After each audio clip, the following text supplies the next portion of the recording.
Hello friends, myself Sagar M. Makwana, lecturer in Mechanical Engineering Department, Vallabhbudhi polytechnic Navsari. આજે આપણે string diagram and questioning techniques આ topic શીખીશું. તો શરૂઆત કરીએ આપણે સ્ટ્રિંગ ડાયાગ્રામથી. હવે સ્ટ્રિંગ એટલે શું? તો સ્ટ્રિંગ એટલે દોરી. તો સ્ટ્રિંગ ડાયાગ્રામ શું હશે કે દોરી વડે બનતો ડાયાગ્રામ. તો એની definition, string diagram is a scale plan or model on which a thread is used to trace and measure the path of worker, material or equipment during specified sequence of events. String diagram શું છે? Scale plan છે. On which thread is used to trace and measure the path of the worker. Thread use થશે trace અને path, વર્કરનો જે path છે એ measure કરવા માટે. Okay, તો ફ્લો ડાયાગ્રામની જેમ જ સ્ટ્રિંગ ડાયાગ્રામ પણ મેથડ સ્ટડીની રેકોર્ડિંગ ટેકનિક છે. સ્ટ્રિંગ ડાયાગ્રામની વ્યાખ્યા કરીએ તો સ્કેલથી દોરેલા પ્લાન પર જ્યારે દોરી વડે કામદાર વસ્તુ અને સાધનનો હેરફેરનો માર્ગ અપનાવે, હેરફેરનો માર્ગ તેના બનાવના ક્રમ પ્રમાણે દર્શાવે અને એ દર્શાવીને માપવામાં આવતા ચિત્રને સ્ટ્રિંગ ડાયાગ્રામ કહેવામાં આવે છે. સ્કેલની મદદથી પ્લાન ડ્રો કરવાનો અને એમાં દોરી વડે જે કામદારની હલનચલન થાય છે ને એ દોરી વડે બતાવવાની છે. ક્રમ પ્રમાણે કઈ જગ્યાએ માણસ જાય છે, વર્કર જાય છે, એ ઇવેન્ટ પ્રમાણે દર્શાવીને આપણે જે ચિત્ર રજૂ કરીએ છીએ એને સ્ટ્રિંગ ડાયાગ્રામ કહેવામાં આવે છે.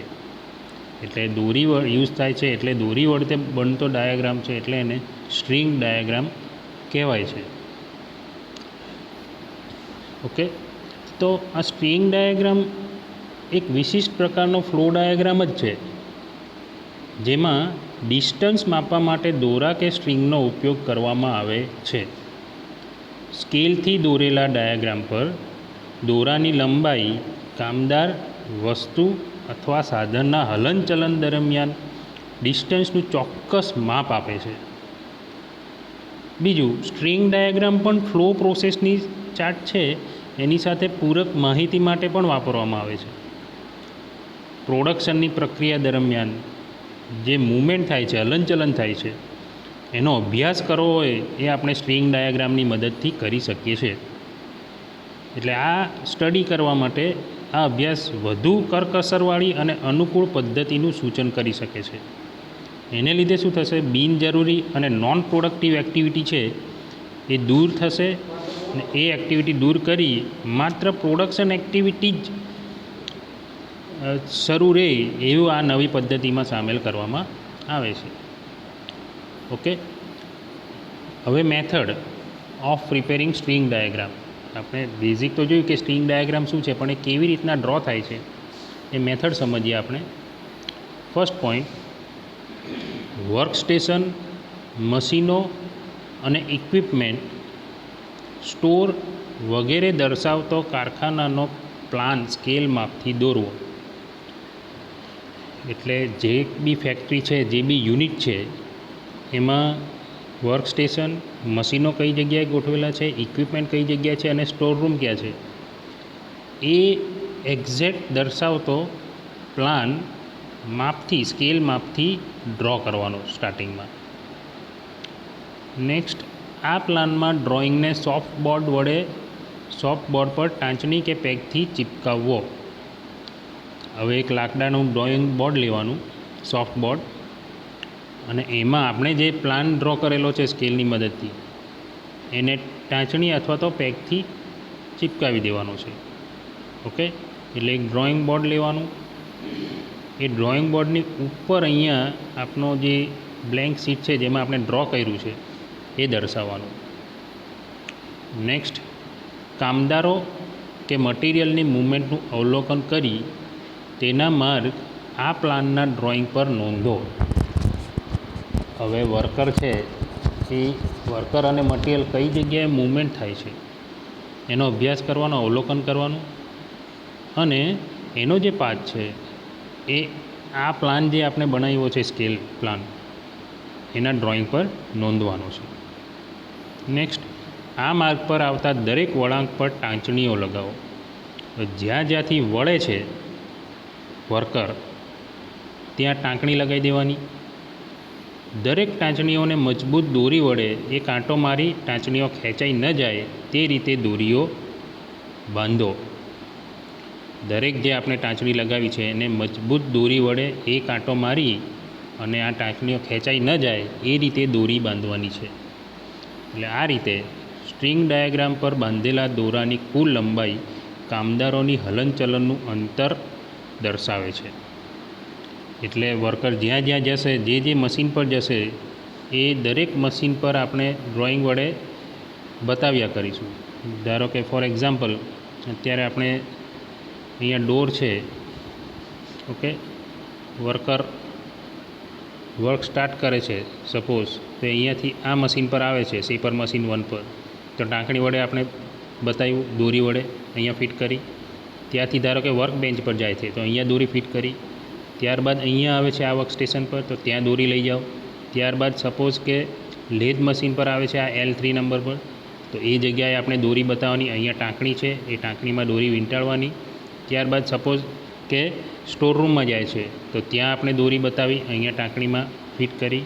એટલે આ રીતના સ્ટાર્ટિંગથી લઈ અને એન્ડ સુધી જ્યાં જ્યાં મૂવમેન્ટ કરે છે ત્યાં આપણે દોરી બતાવી દીધી, બાંધી દીધી ટાંકણીઓ પર.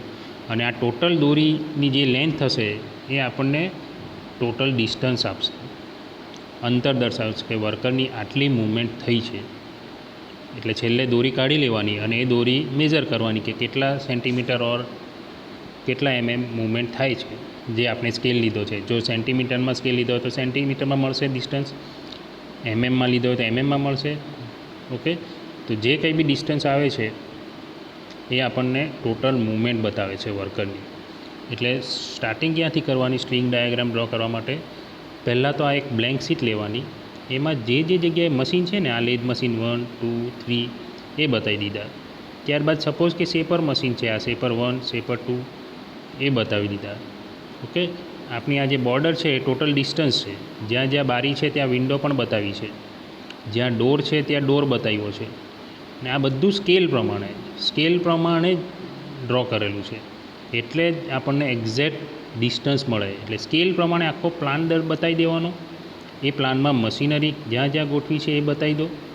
ઓકે, અને ત્યારબાદ વર્કર સ્ટાર્ટ કરે છે ત્યાંથી લઈ અને એન્ડ સુધીની જે કંઈ બી મૂવમેન્ટ આવે છે એ મૂવમેન્ટ બતાવી દો. અને ટાંકણીઓ પણ લગાવવાની છે જ્યાં જ્યાં મશીનરી છે ત્યાં.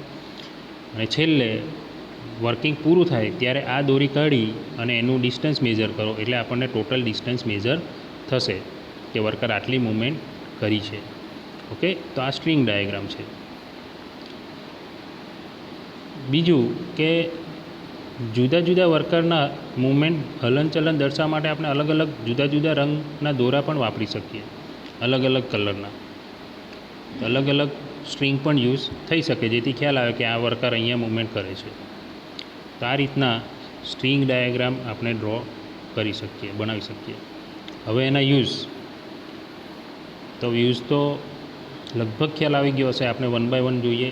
પહેલું, કામદારો એટલે વર્કરની હલનચલન પ્લાન્ટમાં કેટલી થાય છે તે જાણવા માટે આ ડાયાગ્રામ ઉપયોગી છે. મટિરિયલની પ્લાન્ટમાં કેટલી હેરફેર થાય છે તે આ ડાયાગ્રામ પરથી જાણી શકાય છે.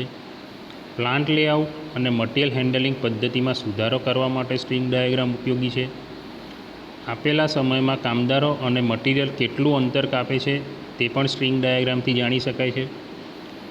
બિનજરૂરી એન્ડ બિન ઉત્પાદક નોન પ્રોડક્ટિવ એક્ટિવિટીઝ દૂર કરવાની માહિતી મળે છે આપણને. આ ડાયાગ્રામનો અભ્યાસ સ્ટડી કરી વધુ એફિશિયન્ટ, અનુકૂળ અને કરકસરવાળી પદ્ધતિ મેળવી શકાય છે. અને દરેક ઇવેન્ટ, દરેક બનાવની હલનચલન અહીં નોંધી શકાય છે. એટલે ટોટલ મૂવમેન્ટ કેટલી થાય છે, એ મૂવમેન્ટ પરથી ક્યાં સુધારા કરવાની જરૂરિયાત છે એ આપણે સ્ટ્રિંગ ડાયાગ્રામ પરથી સમજી શકીએ. ઓકે, તો આ તો સ્ટ્રિંગ ડાયાગ્રામ. નેક્સ્ટ થિયરી જોઈએ આપણે, ક્વેશ્ચનિંગ ટેકનિક્સ, પ્રશ્નોત્તરીની ટેકનિક. ક્વેશ્ચનિંગ ટેકનિક શું છે? જુદા જુદા ચાર્ટ અને ડાયાગ્રામના જોબને લગતી માહિતીની નોંધણી કર્યા બાદ વર્ક સ્ટડી કરવા માટે માહિતીઓને ક્રિટિકલી એક્ઝામિન કરવાની કામગીરી કરવામાં આવે છે. એટલે જો કોઈ કાર્ય સુધારવું હોય તો એ કાર્ય સુધારવાના હેતુથી દરેક પ્રવૃત્તિઓ માટે પ્રશ્નો કરીને આ તપાસણી થાય છે. આ પ્રશ્નોના જવાબોમાં વિશ્લેષકને શક્ય સુધારાઓ કરવા માટે વિચારી આઈડિયાઝ લાવી સામાન્ય રીતે પૂરા પાડે છે. પ્રશ્ન બે પ્રકારના પૂછાય છે, બે તબક્કામાં. એની બે ટેકનિક છે main. First is primary question and second is secondary questions. તો પ્રાઇમરી ક્વેશ્ચન શું છે? પ્રાથમિક પ્રશ્નો કહેવાય એને ગુજરાતીમાં. એ પ્રથમ તબક્કો છે ક્વેશ્ચન કરવાનો, કે કોઈ એક્ટિવિટી કરી તો એનો પર્પઝ શું છે, હેતુ શું છે, પ્લેસ કઈ જગ્યાએ કરવામાં આવે છે એ વર્કિંગ, સિક્વન્સ શું છે, પર્સન વ્યક્તિ કોણે કરી રહ્યા એક્ટિવિટી, મીન્સ સાધનો કયા કયા છે. એટલે પદ્ધતિસર ક્વેશ્ચન પૂછવામાં આવે છે. શા માટે, શું, કેમ, ક્યાં, કોણ, ક્યારે, અને એ ક્વેશ્ચનથી આન્સર મેળવવામાં આવે છે પ્રાઇમરી ક્વેશ્ચનમાં. ફોર એક્ઝામ્પલ, કે આપણે પર્પઝ, હેતુ કોઈ પ્રોડક્શન કે એક્ટિવિટી કરી તો પહેલો ક્વેશ્ચન એ નીકળશે કે શું કરવામાં આવ્યું. ઓકે, તો આન્સર મળશે કે બિનજરૂરી નોન પ્રોડક્ટિવ એક પ્રવૃત્તિ રદ કરવા માટે આપણે આ નવી ટેકનિક અપનાવી છે. બીજું છે પ્લેસ, સ્થળ, કે કઈ જગ્યાએ એ પ્રોડક્શન કરવામાં આવ્યું અથવા તો એ એક્ટિવિટી કરવામાં આવી, ક્યાં કરવામાં આવ્યું. ઓકે, અને તે ત્યાં શા માટે કરવામાં આવ્યું. તો શા માટે?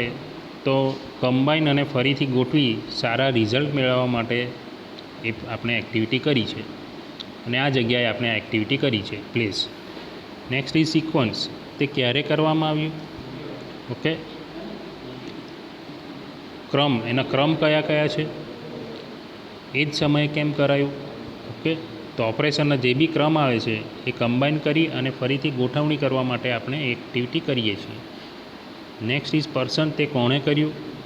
તો સામે આન્સર મળવા આવશે કે આ વ્યક્તિ આ વર્કિંગ કરે છે, મીન્સ સાધનો કેવી રીતે કરવામાં આવ્યું.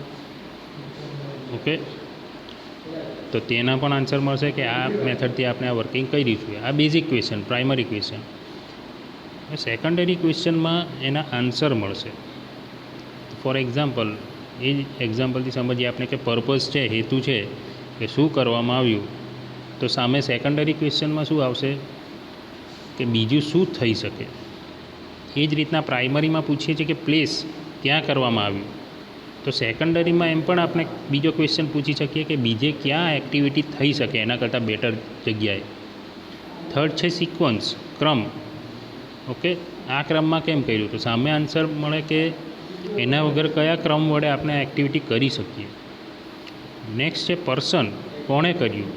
ઓકે, તે જ વ્યક્તિ કેમ, અથવા તો સેકન્ડરીમાં એમ પૂછાશે કે બીજો કોઈ વ્યક્તિ નહીં કરી શકે, મીન્સ કેવી રીતે કરવામાં આવ્યું. તો સેકન્ડરીમાં એમ પૂછવામાં આવશે કે બીજી કઈ રીતે કરી શકાય. એને લીધે આ ક્વેશ્ચન પૂછવાથી યોગ્ય આન્સર મળશે, અને એ આન્સરથી ઓપ્શન મળશે, અને આપણે સારી એવી મેથડ ડેવલપ કરી શકીશું ક્વેશ્ચન પૂછીને. ઓકે, તો આ ક્વેશ્ચનિંગ ટેકનિક મેઇન કે ક્વેશ્ચન કરી અને આન્સર મેળવી અને કયા ઓપ્શન બેટર રાખી શકાય એના માટે યુઝ થાય છે. ઘણા બધા સુધારાઓ આપણે ક્વેશ્ચન ટેકનિકથી કરી શકીએ.